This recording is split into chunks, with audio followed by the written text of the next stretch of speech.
Halo semua, perkenalkan kami dari mahasiswa Universitas Pelita Bangsa, Fakultas Ekonomi dan Bisnis S1 Manajemen yang beranggota Irfan Yohanes Purba dengan NIM 1120100359, Usliani dengan NIM 1120100395, dan Wulandari 1120100447. Kami akan memaparkan materi ekonomi manajerial, yaitu teori produksi dalam pengambilan keputusan manajerial. Yang pertama materi yang akan saya bahas yaitu tentang fungsi produksi, di mana fungsi produksi ini menjelaskan tentang hubungan antara iuran atau output dengan faktor produksi atau faktor input. Di sini juga mempunyai rumus dengan Q sama dengan F dalam kurung KLRT. Keterangannya dari Q itu adalah jumlah produksi, K itu jumlah kapital, L itu jumlah labor, R itu rent, T itu tingkat teknologi yang digunakan. Tingkat produksi suatu barang tergantung kepada jumlah modal. Yang pertama, satu yaitu teori produksi dengan satu faktor.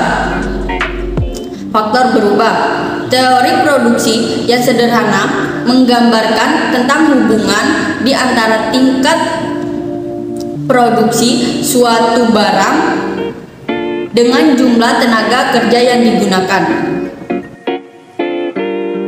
Produksi total, produksi rata-rata, dan produksi marginal. Nilai produksi marginal yaitu tambahan produksi yang diakibatkan oleh tambahan satu dengan tenaga kerja yang digunakan dapat dihitung dengan menggunakan persamaan berikut dengan rumus MP sama dengan delta TP per delta L. Dengan penjelasan AL adalah pertambahan tenaga kerja, delta TP pertambahan produksi total, MP adalah produksi marginal. Besaran produksi rata-rata yaitu produksi yang secara rata-rata dihasilkan oleh setiap pekerja dapat dihitung dengan persamaan berikut. AP sama dengan TP per L dengan penjelasan TP produksi total, L jumlah tenaga kerja, dan AP produksi rata-rata. Teori produksi dengan dua faktor berubah dibuat menggambarkan bagaimana tingkat produksi akan mengalami perubahan apabila dimisalkan satu faktor produksi yaitu tenaga kerja terus-menerus ditambah, tetapi faktor-faktor produksi lainnya dianggap tetap jumlahnya, yaitu tidak dapat diubah lagi. Meminimumkan biaya atau memaksimumkan produksi. Dengan menggabungkan dua kurva ini dapat dijelaskan hal-hal berikut.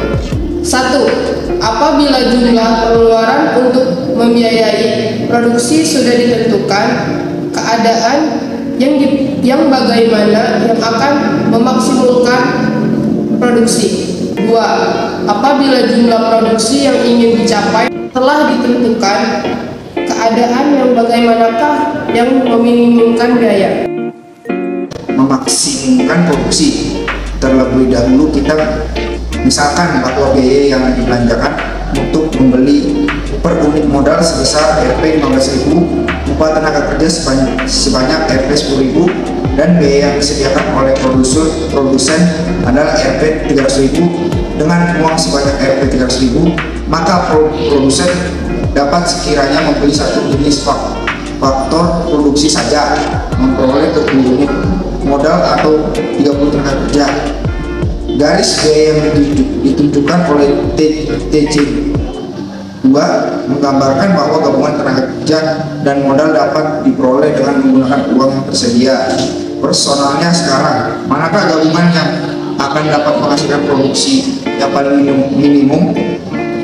Di sini terdapat 5 titik yang terletak pada berbagai kurva produksi sama yang merupakan titik perpondongan atau titik persinggungan dengan garis TC2, yaitu A, B, C, D, dan E. Dalam kelima titik ini, titik E terletak pada kurva produksi sama yang paling tinggi. tepatnya pada tingkat produksi 2.500 unit. Ini berarti bahwa gabungan yang diwujudkan oleh titik E akan memaksimalkan jumlah produksi yang dapat dibiayai oleh seorang produser sebanyak 300.000. Gabungan tersebut terdiri dari 12 unit modal dan 12 tenaga kerja. Meminimumkan biaya. Untuk membuat analisis mengenai persoalan pada kedua, Sukirno 1994 menyarankan perlunya membuat permisalan mengenai tingkat produksi yang ingin dicapai. Misalkan produsen ingin memproduksi sebanyak 1.500 unit. Berdasarkan pada kurva di atas, keinginan ini diilustrasikan oleh kurva produksi sama atau IIG. Dapat dilihat pula bahwa kurva itu dipotong atau disinggung oleh garis-garis biaya sama di 5 titik yang berbeda, yaitu A, B, Q, R, dan P. Titik-titik ini mengindikasikan bahwa gabungan tenaga kerja dan modal dapat digunakan untuk menghasilkan produksi sebanyak yang diinginkan. Dari gabungan-gabungan tersebut, manakah yang akan memakan biaya yang paling murah?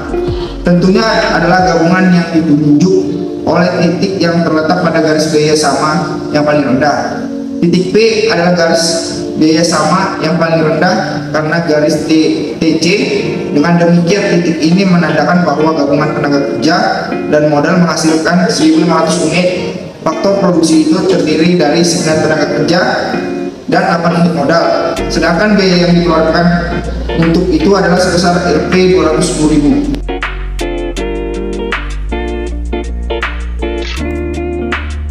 Kami ucapkan terima kasih kepada dosen pengampu ekonomi manajerial yaitu Pak Abdul Latif, dan terima kasih juga yang sudah menonton video sampai akhir.